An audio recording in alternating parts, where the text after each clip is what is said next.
On today's episode of The Unwritten Rule, PFF's Max Chadwick is back. Max, the meatball guy, Subway connoisseur himself.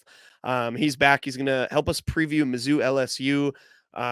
Mizzou ranked ahead of LSU, which I think if you told any of us that that would be the case ahead of Saturday's game, we would have probably laughed in your face. But here we are. So we had to bring Max in. We're going to talk that game, talk some more college football with him as well. Then we'll do quick hits and then fraud rankings to finish the show. It's a great show ahead of us to get you guys ready for the Mizzou LSU game. We got some NFL week 4 stuff with the fraud rankings. So a great show, and it is all presented by Bet Online. Football is back, and Bet Online is your number one information source for all your sports wagering info with all the up-to-minute stats, news, scores, and matchup breakdowns. Get the latest game odds, spreads, and totals from the NFL and college football at your fingertips. I know we're going to use it to do our Fantastic Four picks. So we love Bet Online. Use it with Bet Online's real-time updates on statistics, news, and odds. From week 1 all the way to the college football playoff and Super Bowl, Bet Online gives you access to the best football promotions and contests available anywhere online. Head to the website today or use your mobile device to get in on the action. Remember to use our promo code BELIEVE, that's BLEAV, to receive your 50% welcome bonus on your first deposit. Bet Online, where the game starts. And with that, the Unwritten Rule starts right now. Marcel, where are you going with that disc? You are not putting that on again. Marcel, okay, if you press that button, you are in very, very big trouble. Attention. Everybody stop what you're doing. It's time for The Unwritten Rule, a Mizzou sports podcast brought to you by the Believe Network, alongside Peyton Haverman and Kenny Van Doren. Here is your host, Jack Knowlton.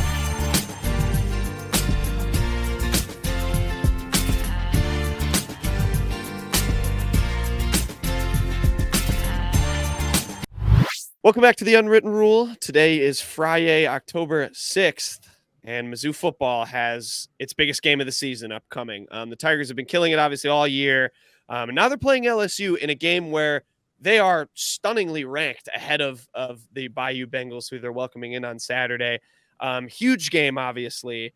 So we had to bring back an expert, our favorite expert, friend of the show. It's PFF's Max Chadwick, host of the Preferred Walk-On Show as well. I would say best non-Mizzou related college football show out there. Although with how much Luther Burden they've been talking about, I guess it is a Mizzou football show at this point. But Max, welcome back first and foremost. And my first question is, how many meatball subs have you had since we talked last? Dude, I don't think any, man. Honestly, I'm trying to cut back a little bit. I'm not going cold turkey or anything like that, but I'm trying to cut back a little bit and try to eat healthier a little bit. Because as you guys know, during football season, it's impossible to maintain a healthy lifestyle really in the field that we're in. So I'm trying to cut back a little bit, but I now that you mention it, now I'm starting to crave it a little bit too. So maybe I will hit up Subway after this. And, I introed you as the meatball guy per our last encounter. So I mean, I think you gotta live up to that name. But yeah, so welcome back, obviously, and just diving into it on the Missouri side first. We've listened to some of your show, and obviously, you've talked about some of these guys, but just being the college football expert that you are, knowing and kind of the big landscape of stuff. What's your take on Mizzou's season so far, and how impressed have you been with their performances? Oh, I've been blown away, man. I think what they've done so far this season has been fantastic. I mean, you can make the argument before the season started that Eli Drinkwitz was starting to get a little bit on the hot seat. He was definitely getting a little warmer with just being an average coach really for his first 4 seasons, I believe, right before this season. So he was kind of an average coach. Now all of a sudden they're 5-0, man. They're number 21 in the country. I have them number 17 in the country right now. I think they're even too low in the AP poll. But even number 21, that's their highest ranking in 8 years. So this is a great Missouri team right now. They're 5-0 for the first time in a decade as well. So this is a really good team, man. And that offense with Kirby Moore, the new offensive coordinator, who we on the most recent show when we previewed this game, Dalton and I both talked about Kirby Moore and how great of an impact he's had, and he could be a head coach down the line, honestly, with how amazing he's been as an offensive coordinator. Brady Cook looks like a completely new quarterback from what he showed a year ago, and that receiving core, which I'm sure we're going to talk about in a little bit, is loaded, man. So Yeah, I mean, Missouri is a really good team. They got a good secondary and a good linebacker core as well. The offensive line's playing phenomenal. This is a sneaky team, and I think deserves to be in the top 20, and they're right now number 21. Obviously, the focus is going to be, as you mentioned, the receiving core, particularly Luther Burden. I know you've sang his praises a ton on Twitter. I mean, Luther Burden, I mean, we expected a big jump, I think, out of him, just becoming the bona fide guy, moving into the slot. But, I mean, what's your take on him so far? Because, it's just kind of been he's surpassed even our lofty expectations, and he's arguably been the most impactful receiver in the country. Oh, I think he has been. And, before the season started, remember last year, Marvin Harrison Jr. didn't win the Biletnikoff Award, which was a crime, in my opinion. So going into this year, I was like, okay, he's pretty much a shoo-in, in my opinion, to win the Biletnikoff this year because he didn't last year. Right now, Luther Burden's your Biletnikoff Award winner, man. He has been the best receiver in college football. It's just a true sophomore. Leads all receivers in the country in overall grade, 92.1 grade. He has the most receiving yards in the country at 641, most yards after the catch in the Power 5 with 400 as well. He has been, I keep comparing him to Deebo Samuel. I mean, you put the ball in his hands, he's going to break tackles and make something happen. He's a good route runner too. He's a good deep receiver as well. It's not like he's just a short and intermediate weapon. Luther Burden III, in my opinion, has been the best receiver in college football, and you guys are fortunate enough that he's only a true sophomore. He has to come back to school next season, and I think he'll be the number one receiver in next year's draft. And I was a little early to be talking about the 2025 NFL draft, but if you're looking for who some of the top prospects are already for next year's draft, Luther Burden III, in my opinion, is clearly the number one receiver, and he's been the best receiver in the country so far this season. We talked about this in our last episode about the uptick in just usage. Through 12 games last year, he had 45 receptions. Through 5 games this year, he's at 43. The carries have gone away. It's more of just seeing him in the passing game. What are some of those factors? We talked about getting an OC, Dominic Lovett leaving for Georgia. I mean, a second year in the SEC. What's really just stood out about Luther Burden? What's contributing to just more success than last year? Yeah, I think it starts with, honestly, just his development. I mean, last year, you could look at his stats from last year and how he's taken a jump this year. And it's like, wow, he really has become a whole new player. And it's like, yeah, because, he was a true freshman last year, so no matter how highly rated you are coming out of high school, it is always difficult to make an impact as a true freshman, especially in the SEC.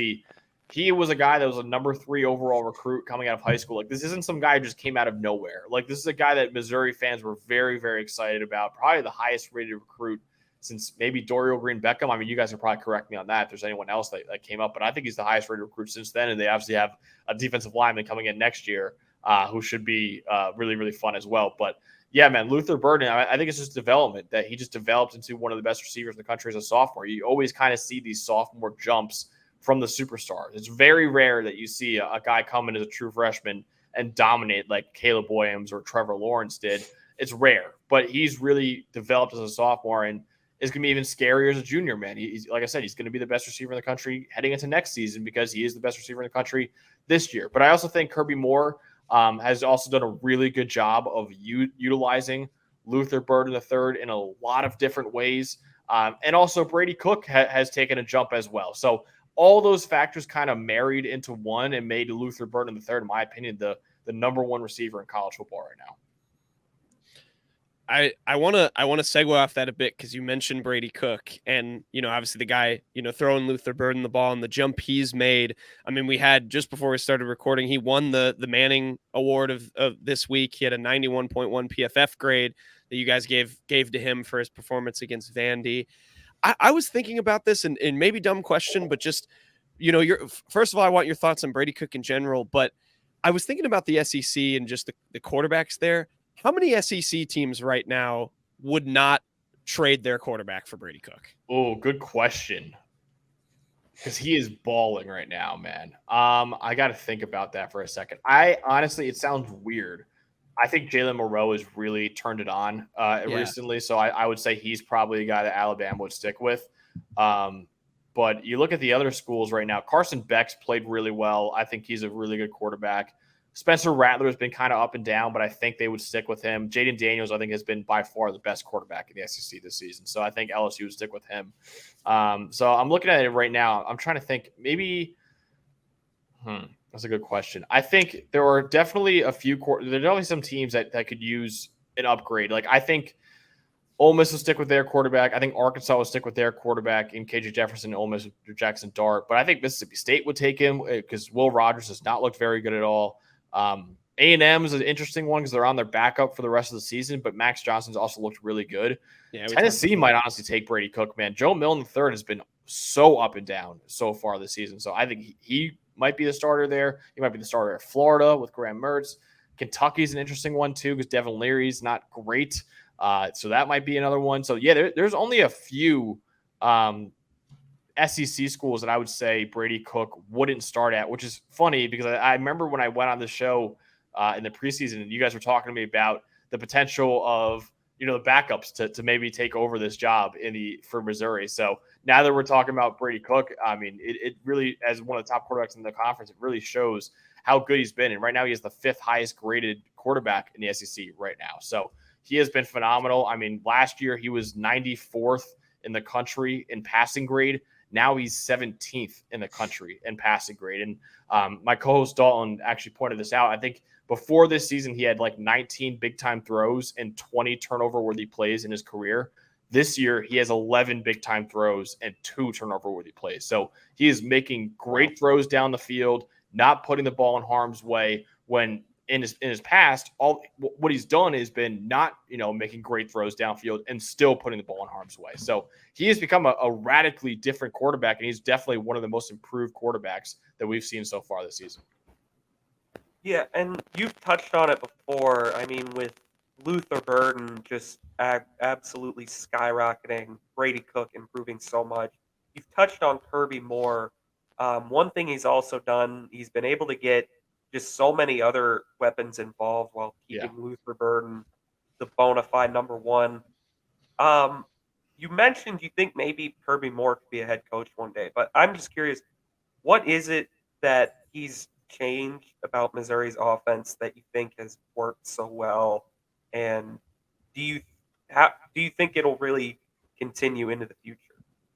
Yeah, I think it will. And I think there's a few receivers that they have at Missouri that he's done a really good job of utilizing them. And Theo Weiss, obviously coming in, who has been a really, really good transfer from Oklahoma. He's been playing well. Mookie Cooper is there as well. Cody Schrader's been pretty good running back this year as well. So I think what he's done, and my co-host Dalton, again, did a really good breakdown of this, is more the X's and O's guy than I am, but he said it is a lot like the Sean McVay offense, where it's like it's not very complicated scheme-wise, but what makes it special is that they're running very efficient plays from a lot of different alignments. So you're not seeing, it's not just one play that you say, okay, they're lining up in this fashion, we know what's coming. He's lining up in different fashions and still getting to those, highly efficient plays. So he's done a really good job of drawing up the offense. It helps when you have a superstar receiver in Luther Burden III. But if you're looking for one of the biggest reasons why I think Brady Cook has become the quarterback he is this year, I think it is Kirby Moore. And I think, Luther Burden, I would say, is just a flat out superstar. And like now it's definitely helped that he's got a really good offensive coordinator. It's definitely helped that his quarterback is a lot more consistent. But he's always going to be a superstar. But Brady Cook, that has really been the big factor for him, is that he has a great offensive coordinator now who's putting him in a position to succeed. And he's got a great receiving core that's also putting him in a position to succeed. And the offensive line has really played well, too, with Javon Foster leading the way. So, yeah, I think that offense really is humming right now. And LSU could be scared, man, because they got some definite problems, especially on the back end of that defense. I'm glad you brought up a little bit earlier about when last time you were on here, we talked about like Sam Horn and how he could maybe take over at quarterback. We didn't really think that Brady Cook would make these jumps. He's surprised everyone. He has really grown as a quarterback, as a leader.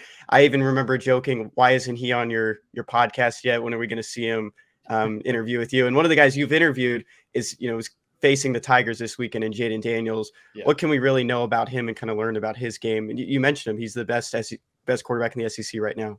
Dude, he is being robbed by his team of being a top Heisman candidate. He has been a fantastic quarterback so far this season. The problem is that it's kind of the Drake May effect, where it's like the UNC team just around him isn't good enough. The LSU team around him, at least defensively, is not good enough. They have so many problems. But Jayden Daniels, last year, in his career at Arizona State, he was a really good runner. He was a terrible passer, especially in the pocket. Like, he was awful. So when he transferred to LSU, I was saying, okay, like, I don't know how much I'm, buying stock into this working out. To his credit, last year he became a great passer, and he still was a great runner too. But he became a really good passer, especially like when he's on the move and stuff. This year, he's taken another jump where he has become an excellent pocket passer for LSU. And he's one of the best, most accurate quarterbacks throwing the deep ball. And he's got that amazing receiving core that he's got right now in Malik Neighbors, who is on fire. I mean, if you're looking for the Biletnikoff, two of the Biletnikoff finalists, they're probably playing in this game in terms of Luther Burden III and Malik Neighbors. Like, they are both playing outstanding. Not only him, but Brian Thomas, too, is playing lights out football, too, at receiver for them. So he has two receivers that you guys are definitely going to have to, keep an eye on in this game. But Jayden Daniels is getting the ball downfield, and he is really – I've been blown away by his development from a guy who really just was a really good runner but really couldn't hack it as a passer. Last year, improved as a passer, but still was mostly great because of his rushing ability. This year, he can run the ball when he needs to, of course, but he's become one of the best pocket passers in the country. So his development from his time at Arizona State to now has been unbelievable, in my opinion. So, yeah, I mean, he's a great kid. You can check out the interview I did with him as well. He should be one of the top Heisman candidates. It's unfortunate that he really isn't right now, and they're not really in the playoff picture because they've already had 2 losses so far this season. So it's unfortunate for him that his defense is kind of letting him down, but he is, don't get me wrong, he has still been one of the best quarterbacks in college football so far this season. And I don't know if you know this, Max, but Jayden Daniels came to Mizzou 2 years ago when he entered the transfer portal at Arizona State. There was a lot of belief that he was coming to Mizzou to compete with Brady Cook for that starting job before the 2022 season. He actually, I didn't know about this, learned this a bit later, that sometimes players do sign letters of intent for the places they visit, just in case they do actually commit to there and they can go there. And someone saw that he did sign one, but he ended up going to LSU instead. So now those 2 quarterbacks, 2 of the best in the SEC, facing off this weekend. Yeah, man, I'm trying to because I did ask him in the interview. Hold on, let me see. I did ask him in the interview. I always love asking people who transfer to school. There's like, hey, can you break the hearts of another school? Like, what school would you have gone to if he didn't go to LSU? And Oklahoma. Okay, so he said Oklahoma would have been the school that he would have gone to if he didn't go to LSU. So that was his number 2. But that is I actually did not know that about Missouri. He didn't mention that at all. But that is interesting that it was one of the schools that he was looking at. But yeah, when I talked to him and I asked him, like, can you break the hearts of another school? He did tell me Oklahoma would have been the school he would have ended up at if he didn't go to LSU. Even though Oklahoma's not yet in the SEC, I think that would have been more upsetting to Mizzou fans, given the historic rivalry if he had gone there instead of LSU. But yeah, you also literally answered my next question, which was going to be how can, or I guess, talking about the firepower of LSU, but I'll get to this. I guess, you mentioned Neighbors, Brian Thomas Jr. We know about Daniels, and what I've learned also from this past week since Saturday is that their defense is just that bad. But for Mizzou's defense, I mean, this was coming into the season, I think, a unit that we expected to sort of carry the load for, how good and determine really how good this team is going to be. And it's sort of flipped the other way. At the start of the season, this defense has still been rock solid overall. I mean, Chris Abrams-Drain he's gone 3 games in a row with an interception. But just, how can Mizzou's defense slow down this LSU, particularly passing attack, and do enough to help its own offense out on Saturday? Yeah, I think Missouri is in a decent position. I don't think they're going to slow down LSU. I think this game's going to be a shootout, honestly, if you're asking me. But I do think in a shootout, Missouri might be better equipped with the secondary that they have. Because like you mentioned, Chris Abrams-Drain has been phenomenal so far this season. You mentioned 3 games in a row with a pick. He's an 87.8 coverage grade so far this season. He has been great. Ennis Rakestraw Jr. has also played really well so far this season. So they have a good secondary. And I ranked Missouri as one of the top 10 secondaries in the country entering the season. So they have a good secondary. Is it going to hold up against Jayden Daniels and Malik Neighbors and Brian Thomas Jr., which are probably one of the best trios in terms of passing attacks in college football? No, it's not going to straight up stop them. They're not going to score 14 points on Missouri. They're going to score a lot of points, but Missouri has a better chance, I think, of being more efficient against LSU because, like I said before, LSU's secondary is really in a tough spot right now. And unfortunately, one of the worst news to come out of the week was one of LSU's starting safeties, Greg Brooks, unfortunately just developed cancer, so he's going to be out for a while. So obviously, all prayers to him. But as another member, one of your star players in an already struggling secondary that isn't going to be able to play. So I think that Missouri will be able to do better because they have the secondary that's playing really well. The linebacker unit has been a little disappointing. I'm not going to lie. That was kind of one that I was really high on entering the season. Tyron Hopper was a guy I loved. He only has a 57.1 grade so far this season. So yeah, he hasn't really played that well. And I'm blanking on the other linebacker that I liked a lot too, but he hasn't. Oh, Chad Bailey, right? Chad Bailey. Mm-hmm. Has he been out? I haven't paid much attention, but I don't see him too much. He missed the first 2 games straight up with an injury, and they've been working him back in slowly. And it's been Chuck Hicks for most of the season next to Hopper. Okay. Yeah, so yeah, I don't even see him in our database in terms of getting. Oh, Chad Bailey actually on the snaps he's played, which is about 100. He actually has an 86.8 grade, so he has actually played really well. So hopefully, he will be back for them in this game. But yeah, I love the linebacker unit. I love the secondary Missouri has. The defensive line is fine, but I think Darius Robinson has really played well for the Tigers this year. I think they're more equipped to handle a shootout a little bit better than LSU, whereas LSU, it really is going to be a struggle for them to really get pressure on Brady Cook with that offensive line playing well and then slowing down those receivers that Brady Cook can throw to as well. So I think Missouri's secondary is probably better equipped than LSU's to handle, even though I would take the trio of Daniels, Neighbors, and Brian Thomas. I would take that trio over Brady Cook, Luther Bird, and Theo Weiss. But I just think Missouri's secondary is a lot better than LSU's, and I think that's why I think it's a little bit of a better matchup. They might be more well-equipped to make that last-ditch stop when it matters. Makes sense. Sounds similar to another Mizzou LSU game in the past.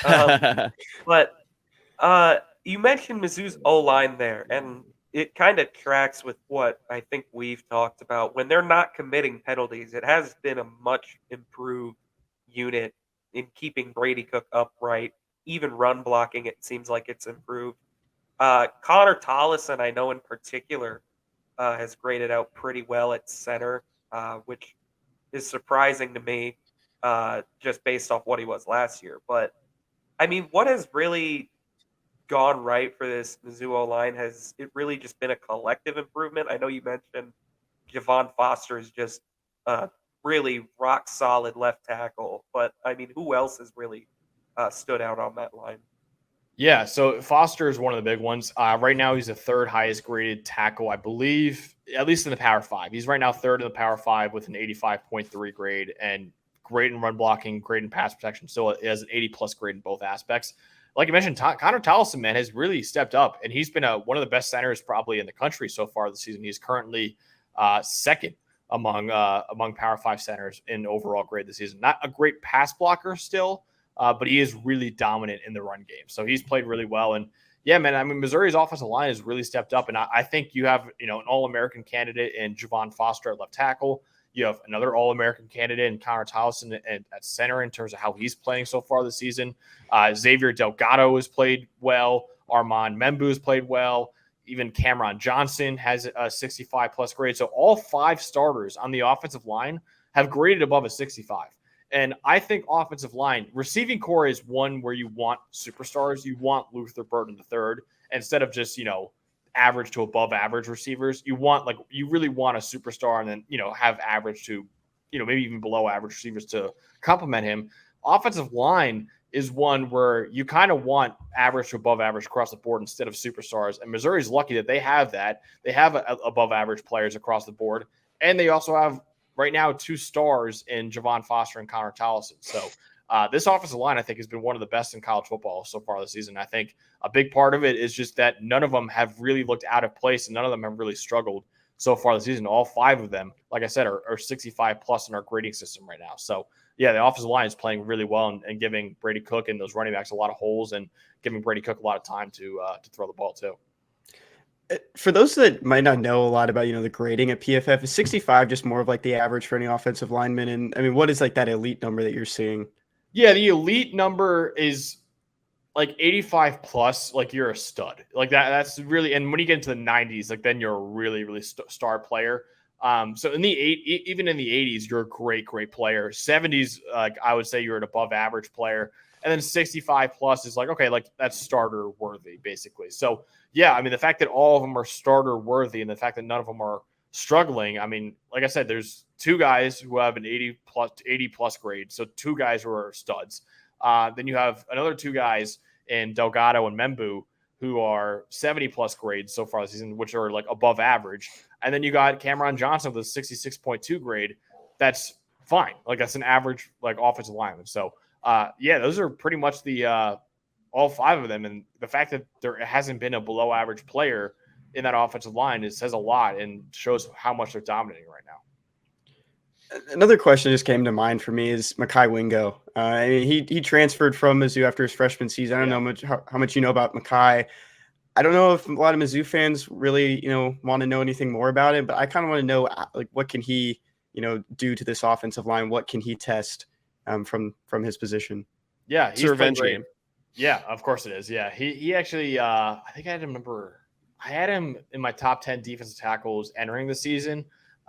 He has been really good so far. He has an 80.4 grade. He has really been one of the star players on this defensive line for LSU. And a lot of people thought Mason Smith would be the guy that you have to keep an eye on, but Mason Smith's really not played too well. And he's a guy who a lot of people think could be a first round pick in the NFL draft because of how freaky he is. But Mekhi Wingo has been the better player. He's a really good run defender. He's a really good pass rusher too. He's kind of an all around stud for LSU. So yeah, it could be a tough matchup but like I said, Connor Tollison has done really well, at least to the run game.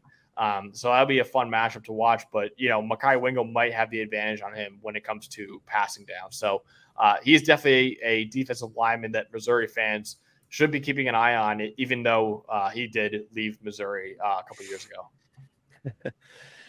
Is the Kenny asked about the PFF grading? Is there something that factors in for centers who occasionally snap the ball to their quarterback when they're looking at the sideline? Because Connor Tollison, for as good as he's been, still has done that like a few times. Because they'll do like a fake cadence, and Brady Cook will be looking the other way and clap. And Connor Tollison, it's made our hearts drop when we've watched. But I will say we do look at everything. I don't know if that goes into the grading, but if Brady does fumble the ball, I don't know if that would be charged to him or not. Like if it's a bad snap, it gets charged to the center for sure. But if it just hits him in the chest when he's not looking, that might still be charged to the center. We do look at everything. We try to be as perfect as possible. Look, the grades are not perfect. I'm not going to sit here and say they are, but we try to be as perfect as possible and look at every single factor in every play. But yeah, that might be a factor in why his pass protection grade is a little bit lower than his run blocking grade right now. No, the grading system's awesome. I think for Connor Tollison, you might just have to do the eye test yourself. For him. I'm gonna put that out there. Right. But yeah, that'll be obviously an interesting matchup with him and Mekhi Wingo. This isn't even a question, really, Max, but I'll just let you on our show if you want to continue to sing any praise you have about Harrison Mevis. The floor is yours. We hadn't spoken since obviously the big kick against Kansas State, and he still has not been bad since then. He sent one off the scaffolding at Vandy, so that was pretty funny. Had a nice construction site kick, but there you go. You can just sing any praise you'd like. No, I appreciate it, man. And I talked to you guys before this that I was appreciative of that you guys sent out the clip of me singing his praises because I thought he was one of the best kickers in the country, and it looked pretty good when he kicked. What was it, 63 yards, 64 yards? Okay, so yeah, it was an insane kick, but longest in SEC history. He's been kind of up and down though. I'm not gonna lie, like he hasn't really played as well as that kick would indicate. He's missed 2 extra points so far this season. He's 7 for 10 on field goals, and I'm looking at it right now. So yeah, he hasn't really played as well as I would have hoped. But I missed 1 extra point, and 3 field goals. So a little bit up and down, but he does have an absolute, cannon of a leg, and he's played well, man. So I mean, we'll see. Well, hopefully he gets a little more consistent because he does have a huge leg. It's just the accuracy is not all the way there. But he's got the leg strength to be an NFL kicker down the line. It's just about whether or not he can, be more consistent, which he hasn't really been so far this season. Moving Peyton, one thing I'm going to jump in here about the Harrison Mevis question is that you talked a little bit about the snap and, watching every single play. At the beginning of the season, there was like some questions about the holding on the field goals. There were some issues with the snaps as well. Is that something you kind of factor in if the ball's a little wobbly and they're almost kicking it just off the ground instead of just upright? Yeah, we do have long snapping grades. We do have holding grades. I think we literally grade every player and every play in every game. So that does play a part. I mean, I don't envy those people that have to grade the long snapping and the holding. You got to be an ultimate football guy to just watch all that film and grade that. Insane. And we it's not just Joe Schmoes grading this. Like, I don't grade any of it. We have people that are trained by our punting grades. Are NFL punters trained our guys to what we should be looking for, and offensive line the same way. Hey, this is what you should be looking. So it's not perfect. We don't know the scheme, which plays a lot of the part too. But we have a good idea based off all the teaching that former players have given us, and a lot of other people have given us too, former coaches as well. So we do grade long snappers. We do grade holders. I don't know how much goes into that, but we do grade them, so it would play a part too.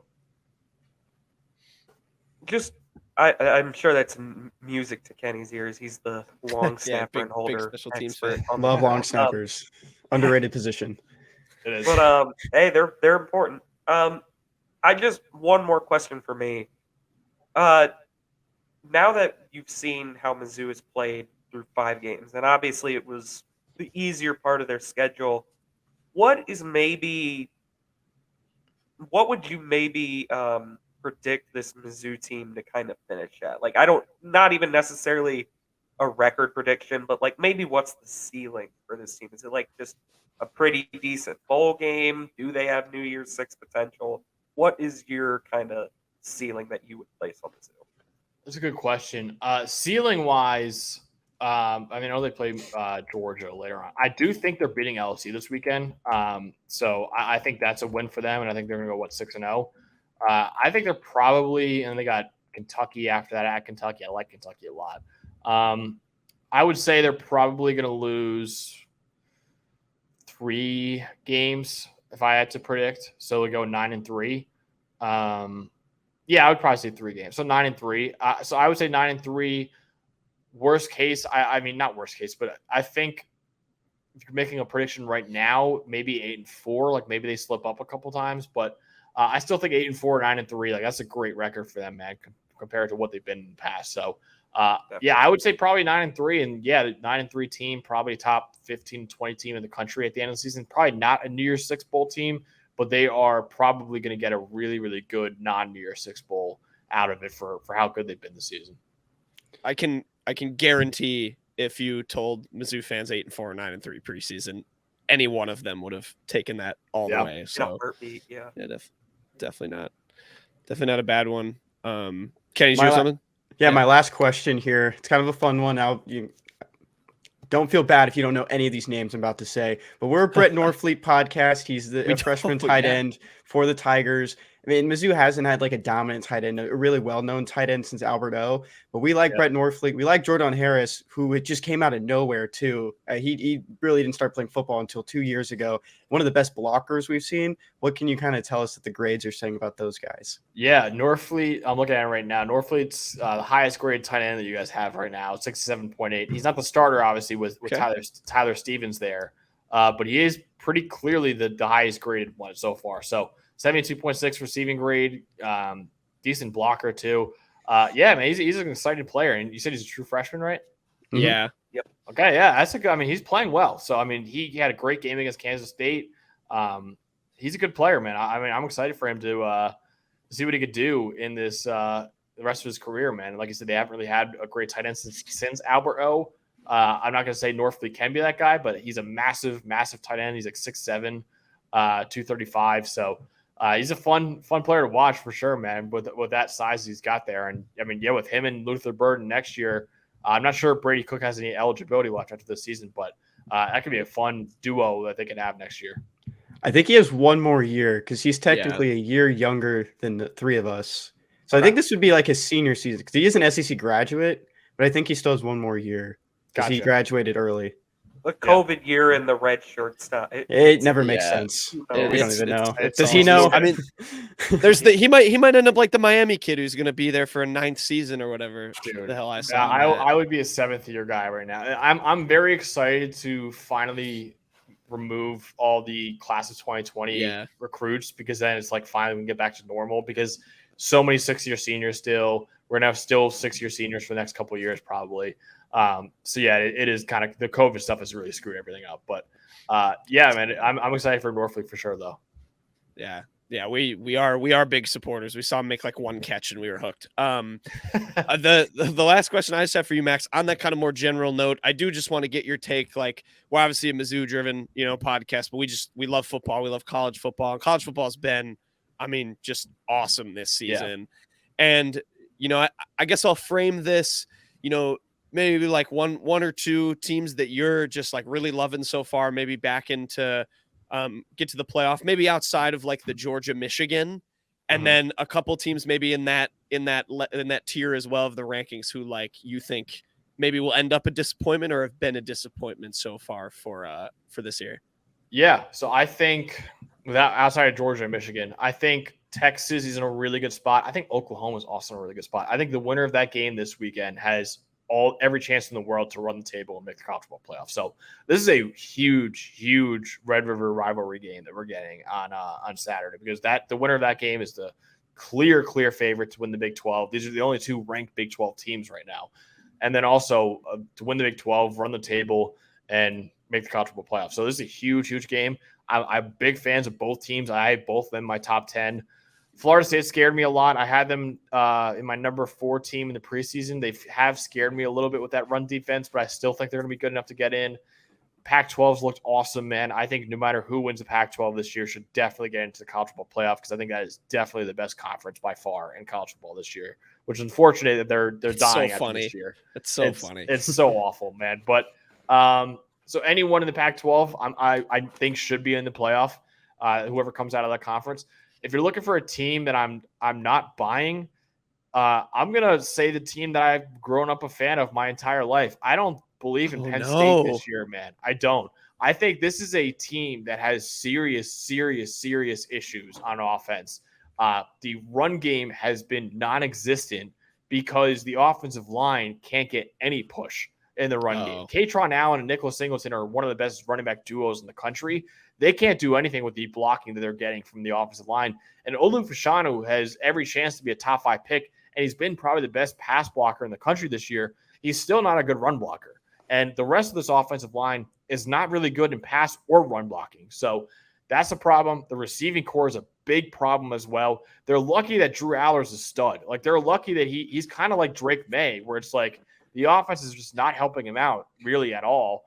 But he's been so good that it stayed afloat. But once you start playing the Ohio States and Michigans, man, teams that have great defenses but also can score on you, because really Penn State's played really good defenses in Illinois and Iowa. But it's just like they can't score. So it's like it can't be a game when they can't score. But once you start playing those teams, man, there are a lot of people that are still buying Penn State as a national championship contender. I don't see it at all, man. I don't think this offense is going to be good enough to get into the college football playoff. I think it's another 10-2 season for Penn State, rather than one that finally leads to the Final Four. Wow, that's harsh words. I mean, yeah, that's your team. I mean, I know. Drew Lowery leads. Heart, man. He leads I saw a stat today. He leads the country in like completions or attempts without a pick or something. And he's been awesome. He's been awesome.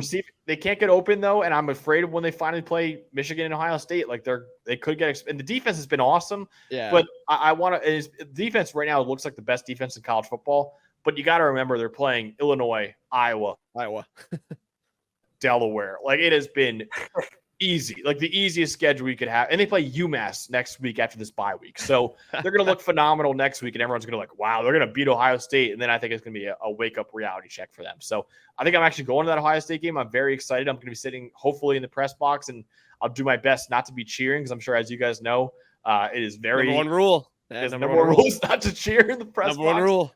But yeah, man, I don't buy Penn State as a college football playoff team this year. But I can be proven wrong. Maybe they fix it. Maybe Drew Aller is just that good. And the defense stays fantastic, but the rest of the offense besides Drew Aller, man, really scares me. So that's one team that I would say I'm not buying. And USC, their defense too. I'm even though I picked them to go to the playoff before the season started, that defense scares the hell out of me, man. And I don't know if they're gonna be able to run the table and make it to the college football playoff with that defense, even though their offense is probably the best in the country. Yeah, we that hurts. I mean, I'm sure that hurts to say, but hopefully they prove you wrong. I mean, I guess for your sake. It was cracking me up though, because I saw that Drew Aller stat and the Brady Cook Mizzou accounts were in the replies calling him check down Drew because Brady has the SEC record for the most pass attempts without a pick and that he got that against Vandy. So that was funny. Only other thing on that note, I know me and Peyton, big Washington fans. We want Washington to go far. I like believe in that offense, especially. But, yeah, dude, they're fantastic. They have the defense that USC wants, where it's just be good enough. They're a good enough defense. USC has an atrocious defense. USC's defense has been basically an average defense in terms of the national landscape, but they've also played a super easy schedule. So when USC, they got Notre Dame next week. And they obviously play Washington and Oregon, two great offenses. That's going to be a wake-up call for them. And you already saw Colorado put up 41 points on them this past weekend. So yeah, Washington has an amazing offense with the coaching staff, with Penix, who might be the Heisman favorite right now, with that receiving core, and the defense is good enough. Oregon, amazing offense as well. And their defense is more than good enough. It's actually been a really great defense so far this season. So they're another school that I think has a great shot at it too. But yeah, Washington, man, they have all the chances in the world, and really it comes down to next weekend. I mean, I'm excited for that Oregon game they got. That's a huge game. That's going to be probably one of the best games of the season. Yeah, I'm pumped for that one. It was a thriller last year, if I remember right. It was. So yeah, that's going to be awesome. We're just excited, and we're very glad Mizzou is in the mix with just being fun and having a good year. But yeah, I mean, college football is awesome, and we're looking forward to Mizzou LSU. Max, thank you very much for coming. We'll let you go maybe enjoy a meatball sub now that I put it in your brain. But I might, dude. I'm getting hungry now. I haven't had lunch yet, so I might. I heard my stomach growl during this, so I might have to figure out what I'm at for lunch. Also, credit to you. Me and Peyton usually just bring it up when Kenny's dogs go wild in the background. So credit to you for just breezing through it. I didn't even hear it, man. So okay. I did mute myself for about 10 minutes there. I couldn't talk or do anything. We did an interview. They have yesterday. takes. Yeah, we did an interview yesterday. But I'm not going to say who it was. I don't want to embarrass them. But we had an interview yesterday, and the person's dogs were going crazy during it. And it was almost we had to stop at some point. They had to take care of it. But it was bad. So this was, I'm already used to that in the last couple of days. So this was nothing really. They get takes. They have takes. They just want, they do. They're for sure. You heard. All right. Well, Max, thank you so much. We'll have you back on, definitely sometime soon for sure. When Caleb Williams is a Bear, you can do a one-on-one with Peyton about why he might help them win one game, maybe. They got to fix everything else first, man. I mean, they are as a train wreck right now. What's going on in Chicago? But I appreciate you guys having me on. Yeah. Thanks, Max. Take care. Okay. Thank you to Max, of course, for coming on and previewing the Mizzou LSU game. Got to sing his praises for Mevis. That was fun as well. Had to give him the chance to do that. Quick score prediction, fellas. We didn't do that with Max. We'll have to DM him or something. Score prediction for Saturday before we segue quick and do the other quick Mizzou hits. What do you got?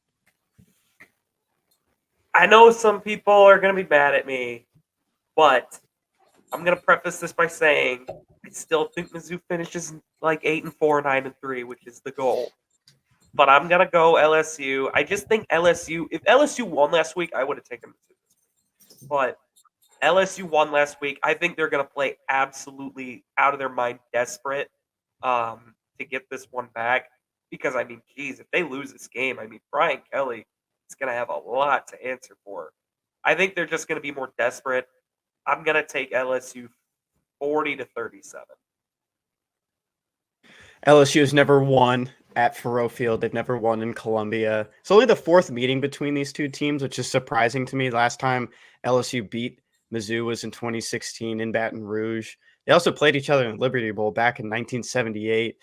Other than the history behind the two teams, you know, I think we've shown like, you know, concerns with this team in the past. We know that they're a very strong team, a very different team than they were 5 games into last season. They can contend with teams like LSU. I think it'll be a close game. Like Peyton said, I agree with him, but I have the Tigers edging it out. I'm going to make it even closer, 28-27. Which one? Mizzou Tigers. You said 28-27, Peyton. What'd you say? I said 40-37. Okay. I think it's a shootout for sure. Your final, I also think it's shootout, and I'm just gonna shoot for the stars when I talk a shootout. Final score: Mizzou 55, LSU 48.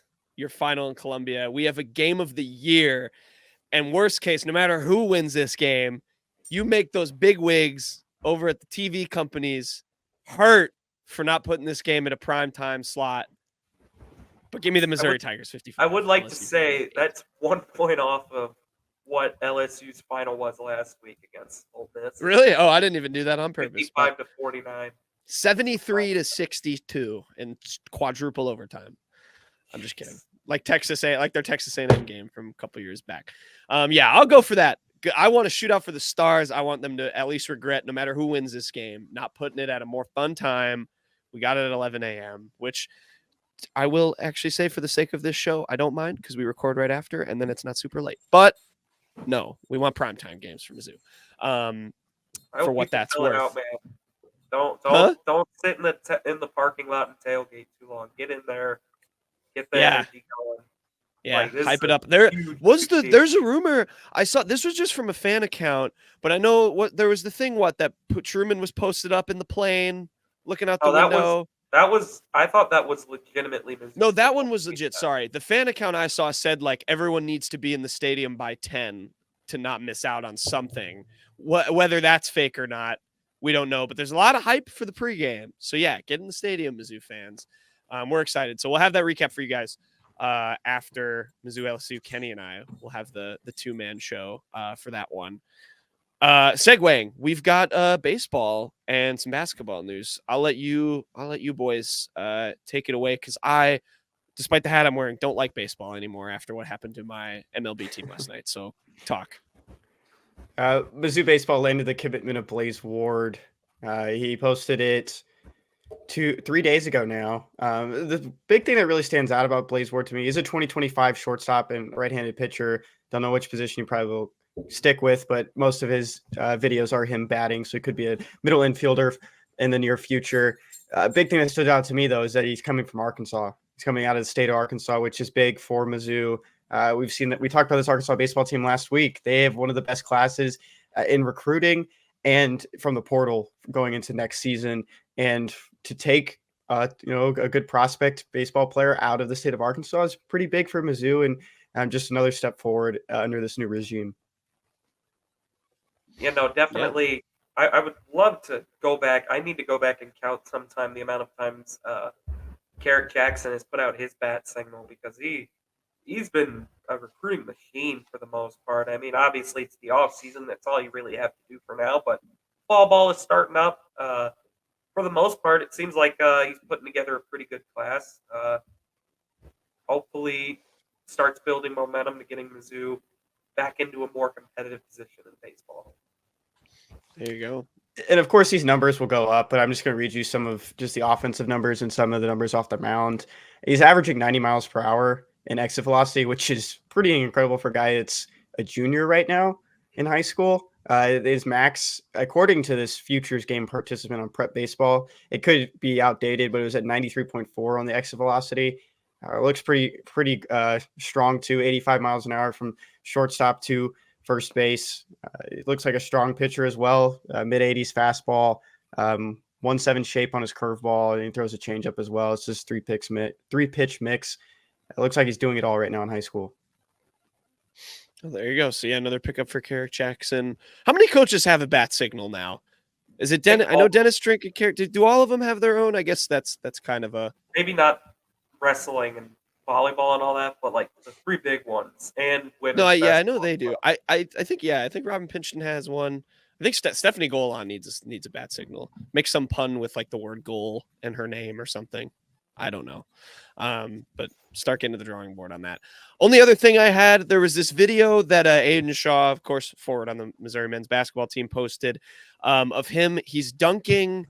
I have to like play the video because it's like an 18-pound, I think it's just a medicine ball is just the official term of it. I don't lift them clearly, so I don't know. But he dunked one the other day, and like it's just funny. He's obviously, there's been some images going around of like him. It seems like he's bulked up a little bit. That I know was a big thing we were all calling for, kind of, ahead of or after his freshman year where he had some explosive plays.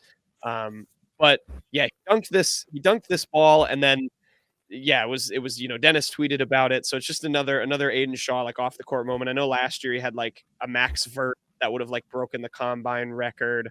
The only thing I wanted to say about this was it was in the video. You can see the Mizzou strength coach. His name's Sean Conatee. He's been working with Aidan Shaw since he's like arrived at Mizzou. He was the one who filmed him doing that max vert. I don't know, writers, whoever the future reach, someone write a feature about it, because that's a cool relationship that like the two of them have developed. So it'll be exciting to see if Shaw can put on the pounds that I think he might need to. Also develop the what did you say, Peyton? Maybe have him shoot the 18-pound. Let's see him shoot the medicine ball from beyond the arc. See if he can get that. That's something that needs to improve a little bit too. But I just thought this was cool. I don't know. Crazy athletic feats from Mr. Shaw. Two of my favorite things is Nick Honor standing in the background behind the strength coach. He kind of just like looks at him, shakes his head, and just walks away. And then Locked On Mizzou podcast replied, Aidan just dunked a full-size toddler, which is also a pretty funny remark. That is a good one. Yeah, he's got some crazy. The vertical jump video, if you haven't seen it from before he started his freshman year, is wild. I mean, he was the alley-oop king. We know Aidan Shaw's got a crazy ceiling, just athletically speaking. He'll be pretty big if he can keep developing over the next couple of years to see what kind of player he turns into. Only other thing on basketball I had, I know, like now that practices have started, there are some of the metrics out there that are starting to put out their rankings. Mizzou came out in the Haslam metrics, which is a pretty respected metric. It's not obviously, I don't know if the NCAA uses it at all, but a lot of talent evaluators do like it. Mizzou is at 31 in the Haslam metrics. So good rating for them there. It's an interesting team, Mizzou, this year. We'll get more into that later on, closer to the season, I'm sure, but at least in one metric, pretty high on them. They're ranked 31st is what you're saying. They're 31st in the metrics, yes. Well, nice. Shout out to Udonis Haslam metrics. Correct. Or whatever. Yeah, we'll see. I'm so excited. College basketball is so much fun, and Mizzou's gonna be an interesting examination. Okay, with that, fellas, Mizzou talk in the books. Mizzou LSU on Saturday. Everyone tune in and then come watch the recap right after. We'll try and get it up as quick as we can post game. So check that out. Enjoy Max's stuff. And with that, we will keep the show rolling, go over and do quick hits.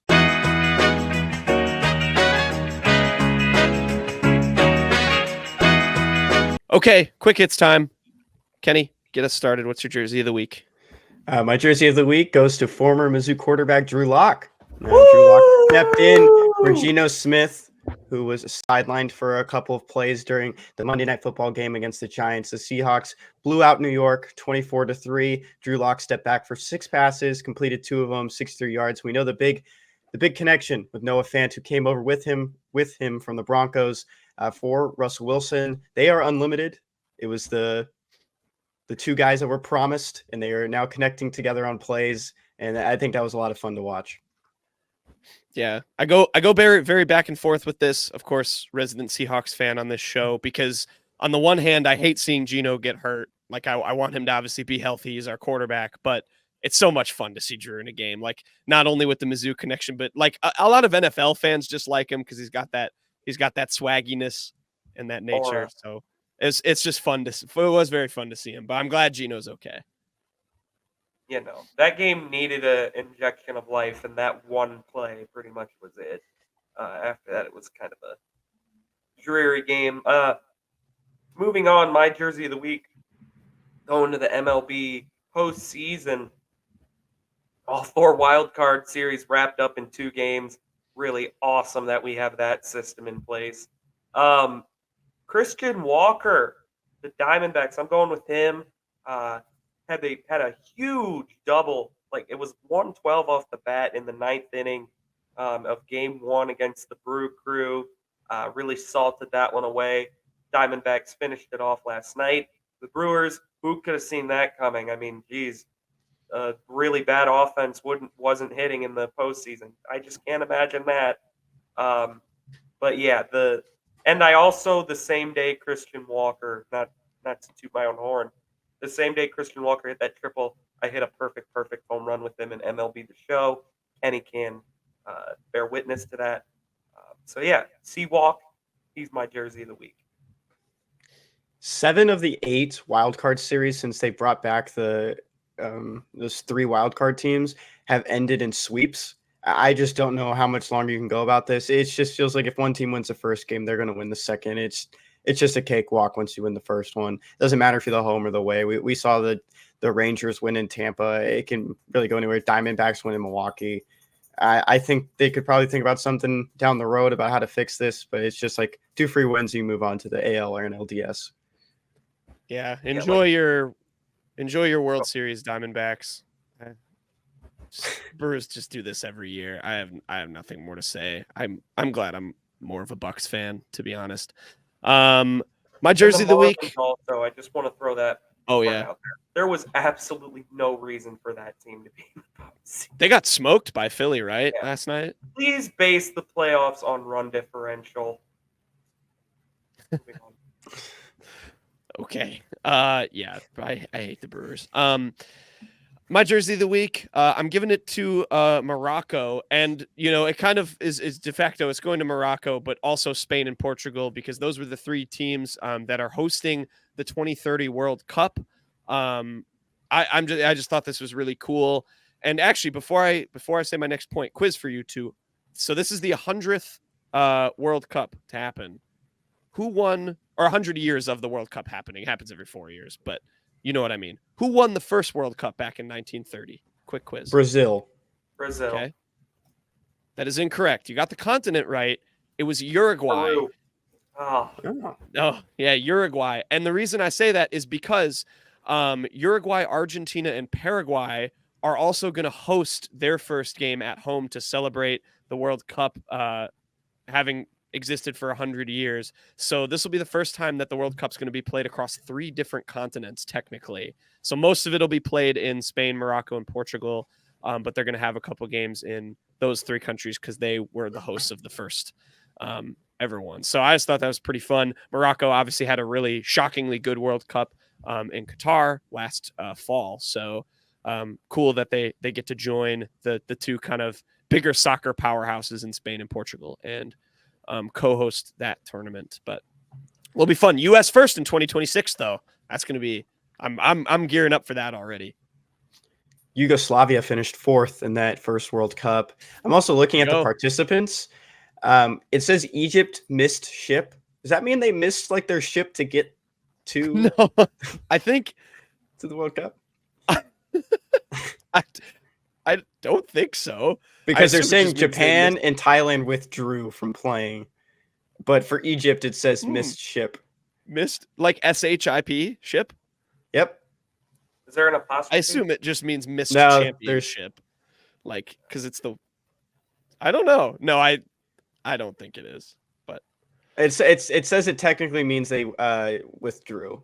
Okay. I don't know what the missed ship Maybe means. they just wanted to provide the reason for them withdrawing, which is that they missed their ship. They were like, otherwise we would have been there. We would have won the damn thing if we would have made our ship. But yeah, congrats to Morocco and Spain and Portugal for getting to host the World Cup. That will follow up the best World Cup ever in the U.S. All right, Nick. Guess That College for this week. You guys know the rules. Thing I'll announce now is that now on X, it's more interactive. You can actually click between a poll and guess which school it is. I'll give you 4 different schools, and I'll give you the 4 players, 4 athletes, coaches, whatever we're going to use for that week. And then you'll get to choose which one you want. So that'll be posted after the episode's posted on Fridays. Starting it off, we're going to go into the football world here. We have 3 straight football players. Mark Stoops, who is now the head coach of Kentucky. I think I do know where he went to college. I'm not 1,000% sure though. I'm not gonna I did guess not know that. Mark Stoops played football, keeping it a buck. So I'm lost. Okay. Next player, former Colts tight end, Dallas Clark. That did not help me. Yeah, Although it might have. Isn't he is he Peyton Manning's most thrown to? I learned this fact recently. Like the guy Peyton Manning threw to the most. Something like No. that. He played with him forever. Yeah. I don't know. Next. Yeah. Next, former quarterback, Chuck Long.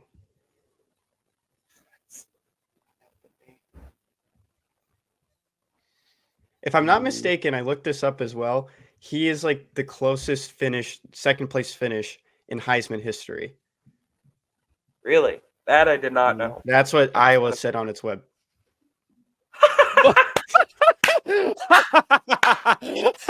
I almost said it. I said it. No way.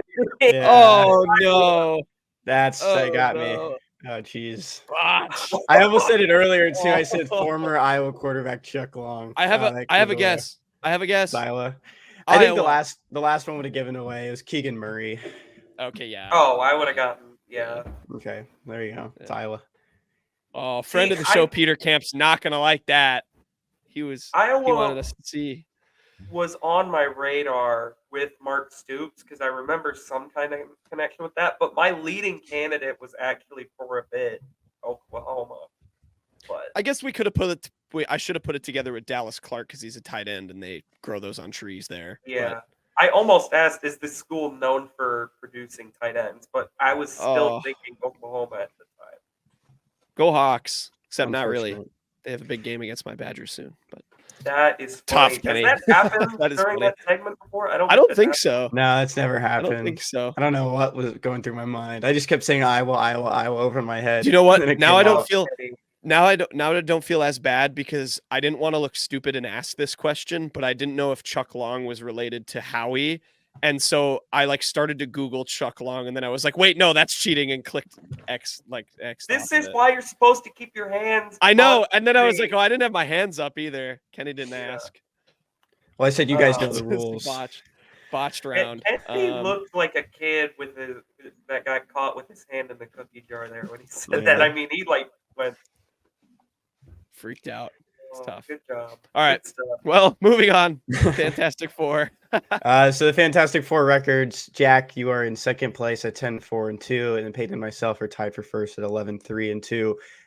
Correction on the graphic last week, I took the Saints -3, and Peyton took the Bucks +3. So both of you got that one correct. Jameis Winston ended up not starting for the Saints. This week, though, we're starting off with the Texans versus the Falcons. The Falcons are favored by 1 point. We have a clean sweep here. The Texans have looked good in their last 2 games, especially downing the Steelers last weekend. We all got the Texans. Any reasons why you guys are not Desmond Ridder supporters? Well, he's not good, so Yeah. that doesn't help, obviously. I will throw this prediction out there. I am a big CJ Stroud fan, but I do think he throws his first interception this weekend. I'm not going to give a prediction on who, but I do think he throws a pick this weekend, but the Texans still get it done. I still think they win. Yeah, they seem like kind of legit, at least for now.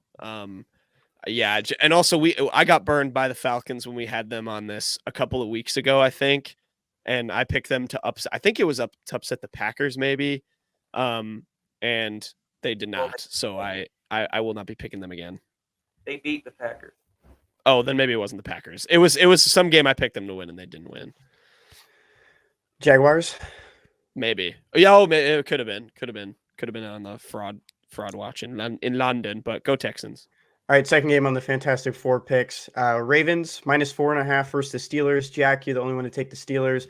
Peyton and myself have taken the Ravens. This quote comes from Kenny Pickett. He says that he'll be ready to go by Sunday versus the Ravens. Of course, he did suffer the bone bruise in his knee. A lot of people believed it was a lot worse. Maybe he suffered a torn ACL or MCL. Looks like he'll be back, but Matt Canada and the offense did not look strong against the Texans. I'm not sure it's going to look even better against the Ravens. Yeah, no. I don't really see a way, especially Lamar Jackson has looked really good the last couple weeks. The Ravens in general are quietly very, very solid this year. I think people are underselling them a little bit. Definitely think they get at least a touchdown on the Steelers here. Yeah, I have no real argument against that. I will probably lose this pick. I just kind of felt like picking it, it's a little division rival. Is this in Pittsburgh? It is in Pittsburgh. Yeah, see, Terrible Towels will be fired up for that game. I just got a feeling, Pickett's healthy. Thankfully, I made my pick after I learned that fact. Healthy enough to at least play. I guess we've seen Joe Burrow be healthy and suck, but yeah, I don't know. I'm just going to go with the Steelers. I'm going to probably be wrong, and I'll probably get mad at Matt Canada. I'll go my main reasoning, I guess. George Pickens is scary, and it's Blame October. Canada, Scary season. what you're saying? Huh? Blame Canada. Blame is what Canada. you're saying? Yep. Yeah, it's all Canada's fault. I'll give you this one. The Ravens have played 2 close games. They beat the Bengals by 3 and then lost to the Colts by 3 in overtime. Those are 2 teams that are probably better than Pittsburgh, but they've played close games this year. Third game on the Fantastic Four is Eagles -4 versus the Rams out in LA. Jack and Peyton have the Eagles to cover.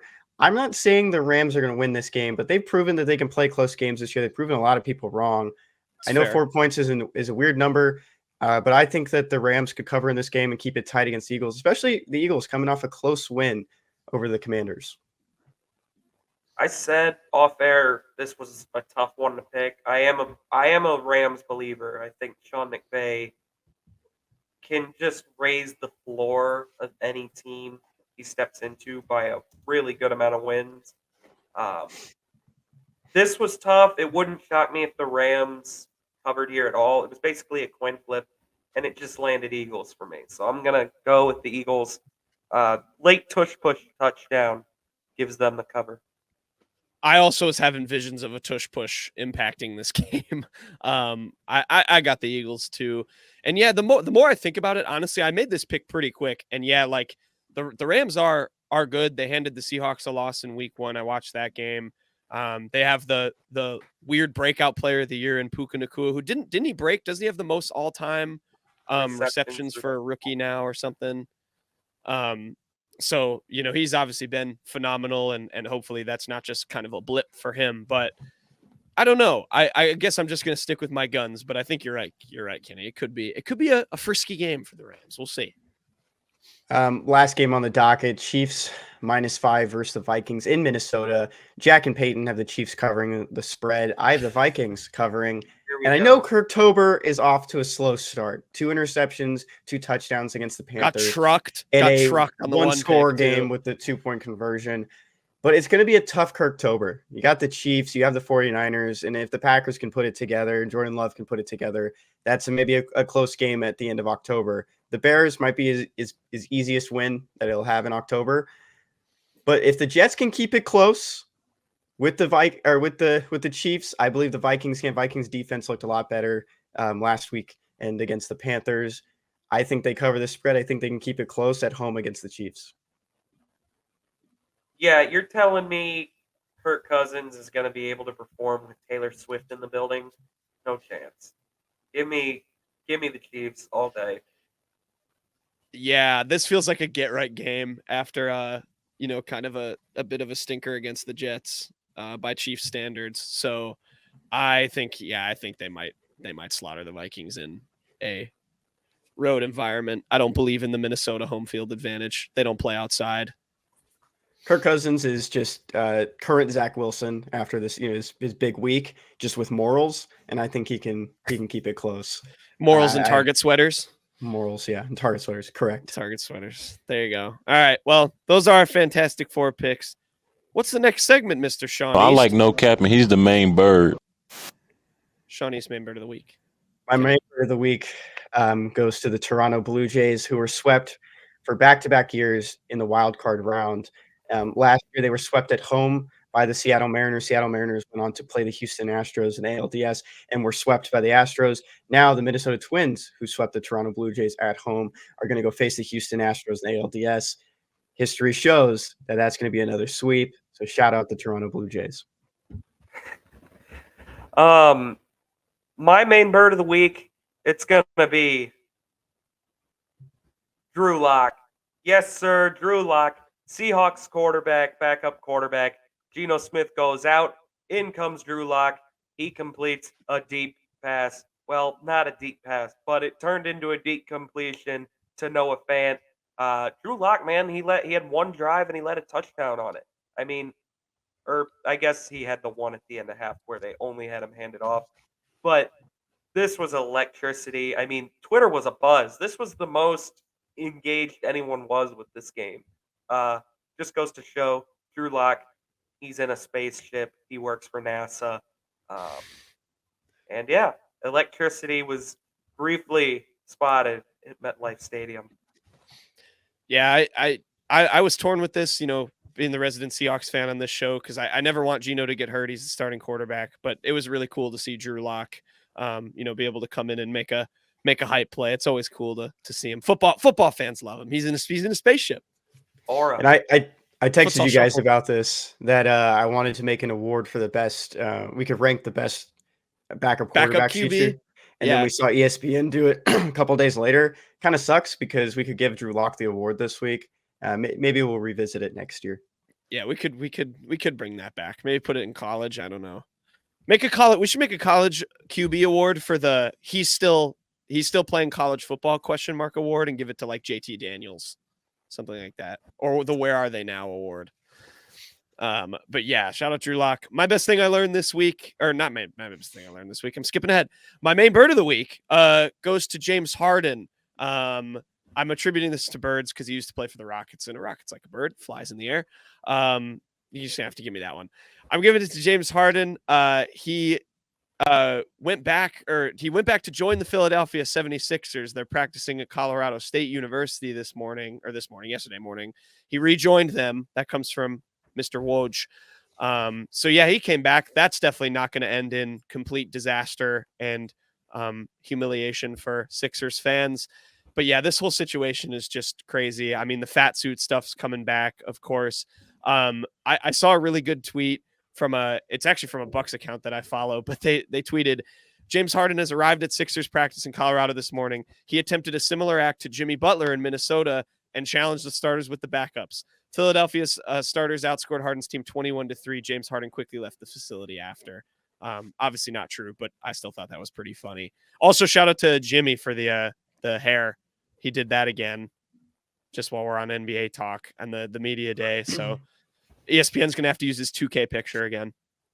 But do you remember you talked about that the fake James Harden story? There was a story that Jimmy Butler walked into a facility. I don't know if it was when he was in Minnesota or Chicago, and he played with all of the bench guys, and he just whooped the starters. Minnesota, I don't know if it was Minnesota. Yeah, that was Minnesota. Them out. Yeah, that was one of the best Jimmy stories ever. Yeah. It was awesome. There's some good clips. Like Karl Anthony Towns and Jeff Teague, who are on that team, have gone on. I know Paul George has a podcast, and they've given their side of the story on it, and it is pretty funny. That is a good lore. But shout out to James Harden. Philly is an embarrassment of an organization. It's Boston or Milwaukee coming out the East this year. Best thing you learned, Miami. Peyton? Nope.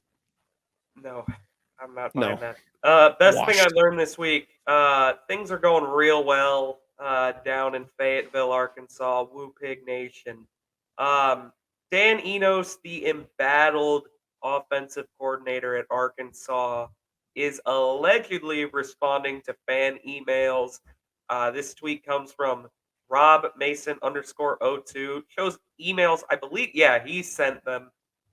He sent an email to Dan Enos that said, I just wanted you to know that I'm available to call fourth downs for y'all if y'all need it, and y'all don't have to pay me millions. What a disgrace. Dan Enos then allegedly replies, what would you call? And then Dan said, a QB sneak. This isn't hard. And Dan Enos really lays into him here. He replies, with gap defense, 4 laughing emojis. Yeah, 4 laughing emojis. 4. Yeah. And then, what a joke, 4 more laughing emojis. He was in his bag right here. He said, you're so innovative, just 1 laughing emoji. Okay. And then Rob Mason then goes on to say that you can do it with KJ Jefferson because he's huge, all that. His stuff isn't important. Dan Enos hits him with a dagger. Like this, Dan Enos had to feel like he hit a green bar in 2K when he sent this one. He replies, thanks, Robinson. You should have been a coach. 5 exclamation points. Oh, this is just amazing content. Dan Enos then whines about something. Robinson, as I now refer to him as Dan Enos. He replies with some nonsense. Dan Enos said, you still have time. Apply for some jobs. I'm sure you'll be great. Robinson was saying about how he could be a coach and still know better. As you can tell, Arkansas's offense in a good state right now. Their O-line is absolutely KJ Jefferson has not been very great. They can't get Rocket Sanders going. Heartbroken. Thank God Trajan Jeffcoat had half a tackle last week, though. Yeah. I gotta give credit to Mr. Rob Mason for continuing to engage. Like I feel like most people might just stop when they saw that Dan actually replied and just be like, look at this guy is like, look at our coach. He went after him. He continued to clap back and respond. I gotta respect Rob Mason for that one. Though. His goose what? got absolutely cooked. Yeah. He 4 laughing emojis. He's tweeted a couple times since, and he said, Danny's daughter now in my Instagram DMs ranting about records he's broken, crazy the world we live in. And then he quote tweeted, or I guess it's just quoted, a post from All Hogs, which is a Fan Nation website. This guy really used Enos' lack of email etiquette as the reasoning for why it's fake. He's an offensive coordinator, not a literature professor. So he's going after people who are saying that he's not telling the truth. If this is fake, it's still hilarious, so it becomes the best thing I learned. So, I mean, I was cracking up reading this. And, it does feel like something. It feels like something that given Arkansas season would be real. So they're staring down the barrel of 2-5. It's bad. And I'm a big Arkansas advocate. I'm a big fan of that program, that school. So yeah, I like to give you the good news from them. All right, Kenny.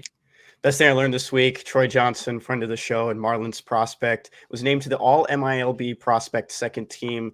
He was the Marlins minor leaguer of the year. We've talked about that.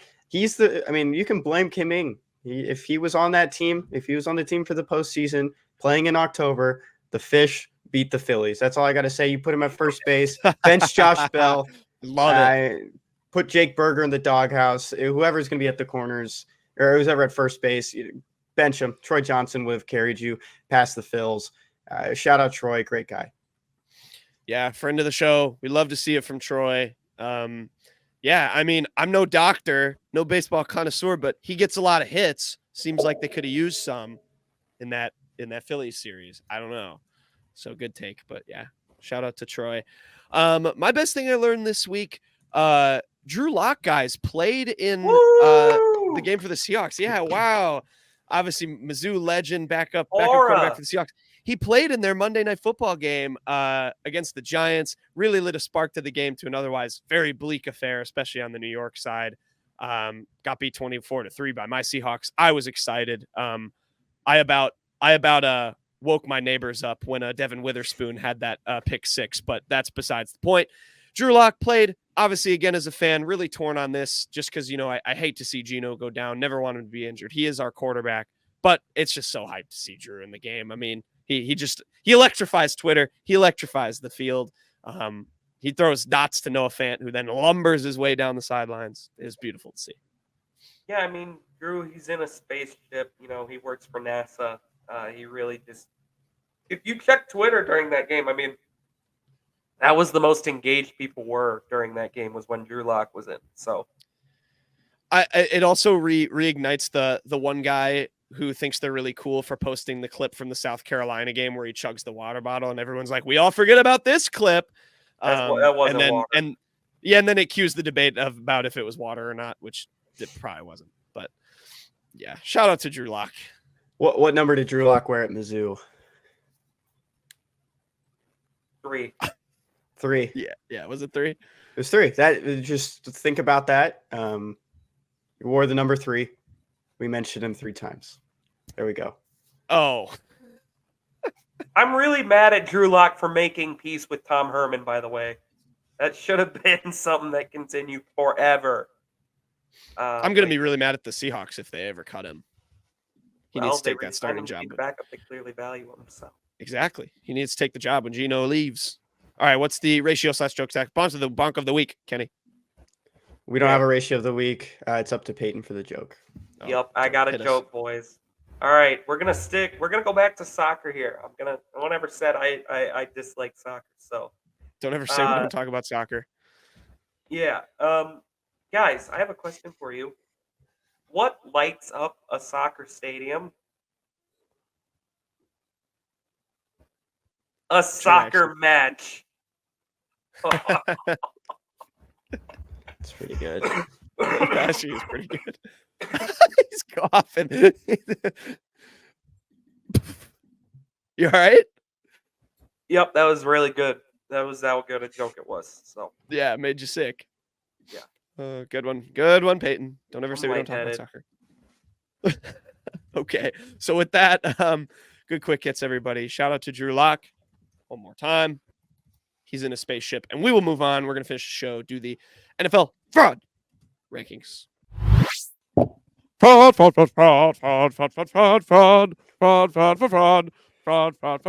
That's the best you could come up with, man. Shut up. Shut your mouth. Go, Kenny. It's fraud rankings time. We're looking at number 5, and it's going to be an easy one. The Cincinnati Bengals. What's going on with Joe Burrow and these Tigers? They're 1-3 to start the season. They scored 3 points against the Tennessee Titans, who invented the fraud rankings on our show. Joe Burrow, 20 for 30 with 165 yards. What is going on in Cincinnati? Is it time for a new quarterback?